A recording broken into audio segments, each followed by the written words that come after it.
আসসালামু আলাইকুম বন্ধুরা, কেমন আছেন? আমি বলেছিলাম আজকে আমি সবজি দিয়ে পাকোড়া বানাবো। এটা হলো কলমি শাকের পাকোড়া। এখানে আমি সামান্য চিনি, লবণ, হলুদের গুঁড়া, জিরার গুঁড়া, বেসন, তারপর চালের গুঁড়া, সামান্য একটু আদা রসুন দিয়েছি, লবণ দিয়ে এটা সুন্দর করে আমি মাখিয়ে নিয়েছি। এখন গোল গোল করে আমি এটা ছাড়বো। সাথে আমি মরিচের গুঁড়া দিয়েছি, কাঁচা মরিচটা দিইনি, আর পেঁয়াজ দিয়েছি কারণ আমার বাচ্চার ক্ষতি করবে ঝাল দিলে, সেজন্য। এখন দেখিয়ে দিচ্ছি বন্ধুরা পাকোড়াটা কিভাবে ভেজে নিব। এখন আমি গোল গোল করে দিয়ে দিচ্ছি পাকোড়া। আর কি কি আমি উপাদান দিয়েছি সবই আপনাদেরকে বলে দিয়েছি, যে বাচ্চারা যদি সবজি খেতে না চায় তাহলে আপনারা কিভাবে পাকোড়াটা তৈরি করবেন। আমার ভিউজ বন্ধুরা, যে সকল বাচ্চারা সবজি খেতে চায় না তাদের জন্য মাঝে মাঝে আমি পাকোড়া তৈরি করে দিই। কাঁচামরিচ আর ধনিয়া পাতা আপনারা ইচ্ছা করলে দিতে পারেন। তো আমার বাচ্চা খাবে সেজন্য আমি এটা স্কিপ করেছি।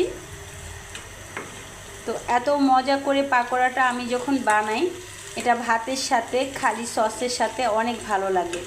আর এখানে কিছু সস দিয়ে দিতে পারেন যখন আপনারা সবজিটা মাখাবেন।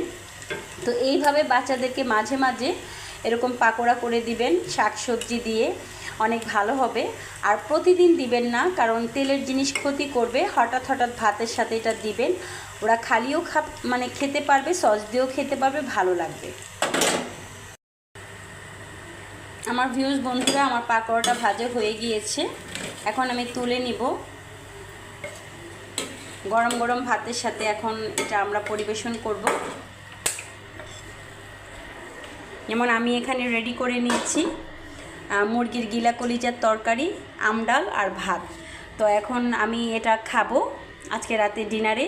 তো আপনাদের সাথে একটু শেয়ার করছি। আমার প্রিয় বন্ধুরা, এরকম মাঝে মাঝে পাকোড়া করবেন। আমি এখানে 3টে নিয়ে নিলাম, সাথে আরেকটা যোগ করলাম, 4টা খেয়ে নেব। তো আজকে রাতে ডিনার আমি এগুলোই করব। এটা আমি স্কিপ করব, জাস্ট ভিডিওর জন্য দিয়েছি। আমি মুরগির গিলা কলিজা খাই না, আমডালটা অবশ্যই খাবো, আর পাকোড়া দিয়ে আমডালটা দিয়ে আমি ভাত খেয়ে নিব। তো আজকের এই হলো আমার ছোট্ট একটা ভিডিও ব্লগ। অবশ্যই আমার পাশে থাকবেন বন্ধুরা। আজকে আমার খুব মাথা ব্যথা, তারপরেও আমি কাজ করছি। আপনাদের দোয়া ভালোবাসা নিয়ে এগিয়ে যেতে চাই। অবশ্যই আমার চ্যানেলের পাশে থাকবেন, সাবস্ক্রাইব করবেন। আর আপনাদের কি কি দেখতে ইচ্ছে করে, কি রান্না, অবশ্যই আমাকে জানাবেন। আমি 1 সপ্তাহ বা 15 দিন পর বা যখন সময় পাই করে দেখাবো। তো শুভরাত্রি, ভালো থাকবেন, আমার জন্য দোয়া করবেন। আল্লাহ হাফেজ।